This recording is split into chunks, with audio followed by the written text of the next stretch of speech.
disuruh rumah sakit. Pemirsa, putih. kekerasan sudah berulang kali terjadi di dunia pendidikan. Kali ini mencuat karena viral di media sosial, yakni kasus kekerasan di Pondok Pesantren Darussalam Gontor 1 Ponorogo yang mengakibatkan santri meninggal dunia. Kasus ini seakan meneguhkan fenomena gunung es di dunia pendidikan. Apakah sudah ada titik terang pengungkapan kematian santri di Pondok Pesantren Gontor 1 Ponorogo? Hal ini akan dibahas di Dialog Titik Tengah bersama saya, Fatma Ayu.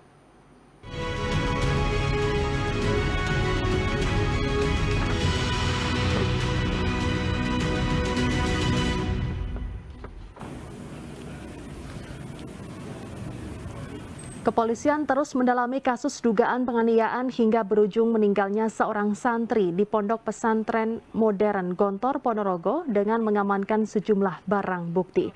Polres Ponorogo terus berupaya keras untuk bisa mengungkap kasus kematian AM, santri Pondok Modern Gontor yang diduga akibat penganiayaan. Polisi pun telah membentuk sejumlah tim yang terdiri dari personel Satreskrim Polres Ponorogo. Sejak tim ini dibentuk, mereka langsung menjalankan tugasnya masing-masing.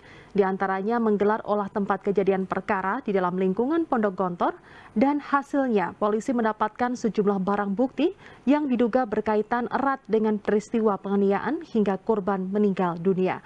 Selain mengamankan barang bukti berupa peralatan yang digunakan untuk menganiaya korban, polisi juga telah menyita sejumlah dokumen dari Rumah Sakit Gontor, termasuk rekaman CCTV. Polisi juga telah memeriksa saksi sebanyak 12 orang.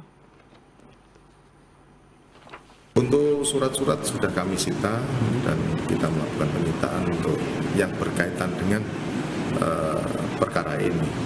Yang pasti dari rumah sakit, kelengkapan maupun bukti-bukti yang lain sudah kita lakukan penyitaan, termasuk juga dari kamera CCTV yang ada juga. Pemirsa, Anda menyaksikan Dialog Titik Tengah, kali ini membahas terkait dengan kekerasan santri berujung maut, dan sudah hadir di studio Metro TV Jawa Timur ada Dr. Nalini Muhdi, SPKJ, selaku psikiater Rumah Sakit Dr. Sutomo, Surabaya. Selamat siang, dokter. Selamat siang. Terima kasih sudah hadir. Waalaikumsalam. Dan juga ada Ibu Kolida Ulfi Mubaroka, selaku tim konselor pesantren ramah santri RMI Jawa Timur. Selamat siang. Selamat siang. Bu Ulfi. Ya. Terima kasih sudah hadir di studio Metro TV Jawa Timur, Ibu-ibu. Dan saya ke Bu Ulfi terlebih dahulu. Bu Ulfi, ini bagaimana tanggapan atau respon dari Kemenak Jawa Timur berkaitan dengan meninggalnya santri di Pondok Pesantren Modern Gontor Ponorogo? Baik, terima kasih. Jadi seperti ini, Mbak. Kalau kita berbicara masalah kekerasan ya, pada realitasnya kekerasan itu tidak terjadi hanya pada pesantren saja. Banyak kita temui kekerasan itu terjadi di lini-lini masyarakat. Dan ini memang menjadi PR kita bersama. Dan akan tetapi saat ini yang menjadi sangat hangat di tengah-tengah kita, banyak hal-hal yang mungkin tidak sesuai dengan nilai norma yang kita tanamkan di pondok pesantren itu mencuat. Salah satunya adalah kekerasan ini. Kekerasan di pondok pesantren ini, khususnya yang terjadi di Gontor ini, cukup membuat kita terkejut juga karena sampai menghilangkan nyawa ya. Sehingga dari Kemenak tentunya kami akan membuat gebrakan-gebrakan tersendiri terkait untuk pendampingan kepada pesantren-pesantren ini, dan juga lebih pada tindakan afektif, dan juga tentu seperti halnya kami bekerja sama dengan RMI juga. RMI ini juga salah satunya memunculkan tim khusus untuk konselor yang dimana nanti akan membentuk, dimana tim ini bertugas untuk menciptakan suasana tentang pesantren ramah santri. Jadi benar-benar kita berikan pengetahuan bagaimana suasana pesantren yang benar-benar ini cukup untuk pendidikan anak-anak santri. Ini yang mungkin di seluruh pesantren masih perlu untuk diingatkan setiap saat. Ya, dan lagi-lagi kekerasan ini kita tidak boleh memandangnya hanya dari satu sudut saja ya. Karena ini adalah bahasanya bukan pada pesantrennya, Ya. tapi ini adalah memang perilaku individual atau dari oknum itu sendiri. Itu yang perlu ditekankan. Oke. Dan juga kami tentunya akan tidak diam. Kami bersama RMI Jawa Timur, dan juga RMI Jawa Timur ini juga telah membentuk khusus tim konselor yang akan bergerak mulai dari beberapa titik, dan khususnya nanti ke seluruh pesantren di Jawa Timur, atau mungkin nanti se-Indonesia kita mantapkan langkah untuk mengingatkan kembali, menekankan kembali nilai-nilai dan norma-norma yang harus dipegang teguh di dalam pesantren. Baik, saya ke Dokter Nalini. Dokter, ini berkaitan dengan kejadian berulang kali ini kasus kekerasan terjadi di dunia pendidikan, kali ini menimpa seorang santri dan pelakunya sendiri diduga santri juga yang berada di lingkungan Pondok Pesantren Gontor. Bisa dijelaskan seperti apa ini, mengapa hal ini bisa terjadi? Apakah usia remaja ini rentan untuk berbuat agresif atau seperti apa nih, Dokter? Ya, udah menjadi tradisi, semacam tradisi yang buruk ya, bahwa ada kekerasan justru di dunia pendidikan. Salah satunya adalah karena tidak tegas aturan dan tidak konsisten dijalankan, bahwa kekerasan itu adalah seharusnya zero tolerance di institusi pendidikan, dan itu harus ditulis baik-baik gitu, besar-besar, dan diomongkan dan konsisten baik oleh guru, baik oleh sesama teman. Terutama ini adalah kaitannya dengan bullying ya. Jadi kita harus semuanya, terutama institusi sekolah pendidikan, sosialisasi atau promosi anti bullying itu harus terus-menerus dilakukan dan konsisten dengan reward and punishment-nya.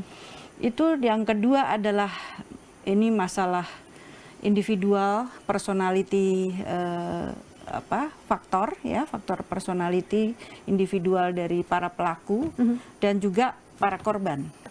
Dari para korban, kita orang tua, masyarakat harus membiasakan tentang budaya asertif. Bisa mengatakan apa yang kita maui dan apa yang tidak kita maui dengan cara yang tepat, bijak ya. Dari sisi pelaku, biasanya ada masalah-masalah personal yang dia alami. Terutama adalah karena ini menyangkut seseorang yang masih remaja ya. Ada kenakalan remaja atau delinkuensi atau faktor agresivitas dari dalam dirinya oleh berbagai sebab pribadi, keluarga, dia sendiri, personality ya. Dan dari sosial faktor. Sosial faktor saat ini lebih rentan lagi. Kita habis digodam oleh pandemi yang cukup lama dan sangat-sangat stressful ya. Dari beberapa faktor tersebut, faktor mana saja yang dan menonjol? Kedua adalah faktor ekonomi. Oke, faktor ekonomi. Nantinya akan dibahas di segmen berikutnya, Dokter. Nanti akan dibahas, dan pemirsa tetaplah bersama kami di Metro TV.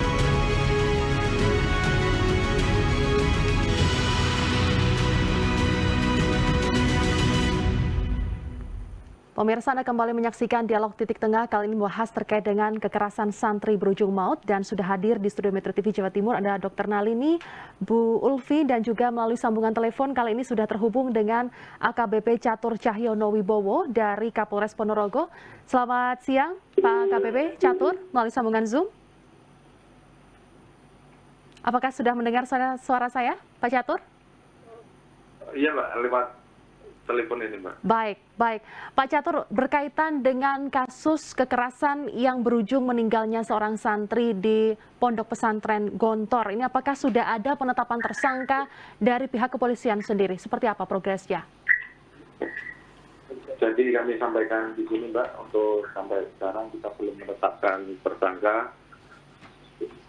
Tetapi kami sudah melakukan pemeriksaan banyak 12 saksi dan sudah melaksanakan olah TKP maupun prarekon. Karena untuk kelengkapan secara baik. Oke, Profil, material harus secara prosedur harus kita lengkapi semuanya, Mbak. Baik, dugaan terjadi kekerasan ini dilakukan oleh seniornya, apakah betul? Betul sekali, Mbak. Yang pasti dari senior di atasnya, dari korban tersebut, Mbak. Saat ini posisinya di mana dan berapa orang yang diduga menjadi pelaku kekerasan? Untuk terduga ada lebih dari 1 orang dan ini masih kita dalami lagi, dan kita akan melangkah untuk melakukan pemeriksaan ketika sudah mendapatkan yang terduga tersebut. Posisinya saat ini terduga pelaku ini berada di Bangka Belitung dan juga di Padang, betul? Yang pasti ada di satu tempat, Mbak, yang belum bisa kami sampaikan karena tidak untuk proses, Mbak. Apakah hari ini sudah dilakukan otopsi dari korban sendiri, AM, yang meninggal dunia? Untuk otopsi nanti ini tim dari Surabaya, dari Ponorogo, dipimpin Kasat Jargo, sudah sampai di Palembang dan sedang komunikasi dengan pihak keluarga. Kepastiannya untuk otopsi kapan dilaksanakan, nanti perkembangan nanti kita sampaikan lebih lanjut. Baik. Baik, tahan untuk Pak Catur, saya ke Dokter Nalini. Kita lanjutkan, nih ada berbagai faktor yang menyebabkan ini perilaku dari remaja ini begitu agresif sehingga impulsif untuk berbuat kekerasan begitu. Ada tadi beberapa faktor, diantaranya eksternal, lalu juga internal, lalu juga ada ekonomi dan sosial. Seperti apa ini? Lebih dominan yang mana? Dua-duanya, jadi kekerasan seperti ini atau kenakalannya ini ya, agresivitas itu bisa dari faktor individual atau personal, itu bisa dia sendiri mengalami suatu masalah mental emosional, atau dia sedang ada masalah yang tidak bisa memecahkan. Kemudian faktor sosial itu yang saya katakan tadi, bahwa ada kita sendiri ya, kita meningkat agresivitas sekarang ini karena sejak pandemi itu, kemudian kita merasa terjebak semua, terus sekarang juga ditambah dengan adanya kemiskinan, faktor contoh-contoh dari kekerasan yang makin marak dan orang semakin toleransinya makin toleransinya makin tinggi. Jadi artinya tidak dianggap sebagai suatu masalah yang dulu itu sangat bermasalah. Nilai benar, Value-nya udah berubah. Dan itu adalah kerja kita atau tugas kita. Dan yang ketiga adalah masalah saat ini finansial. Jadi jangan pernah berasumsi bahwa yang terkena dampak masalah keuangan, masalah finansial ini hanya orang dewasa. Anak-anak juga merasakan meskipun tidak dikatakan.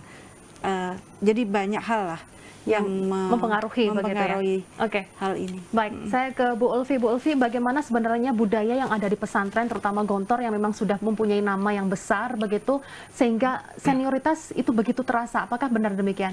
Kalau di seluruh pesantren, kita ketahui ya bahwasanya di pesantren itu sosialisasi utama yang ada dalam lingkungan itu ada lingkungan itu sendiri, yang seharusnya diperankan oleh orang tua. Namun akan tetapi anak-anak ini kan berada di pesantren, sehingga yang menjadi sosialisasi utama itu ada lingkungan itu sendiri. Senioritas tidak hanya di pesantren, pasti ada dimanapun. Tapi tingkatnya yang seperti apa itu yang perlu kita catat dan perlu menjadi keyword kita bersama. Apakah berarti pengawasan dari pondok pesantren itu kurang ketat begitu? Anda melihatnya seperti apa? Pondok pesantren saya yakin sudah melakukan maksimal. Seluruh pondok pesantren terkait pengawasan, penanaman nilai, penanaman moral, value yang ada di lingkungan pondok pesantren tersebut, itu pasti sudah dilaksanakan dengan maksimal. Akan tetapi dalam situasi seperti ini ada kelonggaran yang mungkin tidak terdeteksi, kelengahan sedikit yang mungkin tidak terdeteksi, yang kemudian itu tadi menjadi menjadi mencuat gitu ya, perilaku-perilaku yang tidak diinginkan, seperti halnya pelampiasan yang mungkin itu berdampak pada situasi yang sangat mengerikan seperti ini. Baik, saya ke Pak AKBP Catur Cahyono Wibowo, Kapolres Ponorogo. Pak Catur, terkait dengan pengiriman atau juga pengembalian jenazah ke rumah duka, ini disebutkan dari pihak pesantren sendiri adalah dikarenakan terjatuh saat ada kegiatan pramuka begitu. Namun pada kenyataannya ini adalah ada penganiayaan dari senioritas. Apakah ini ada rekayasa dari cerita dari pihak pondok pesantren? Nanti akan dibahas di segmen berikutnya. Pemirsa jangan kemana-mana, kami akan segera kembali usai jeda.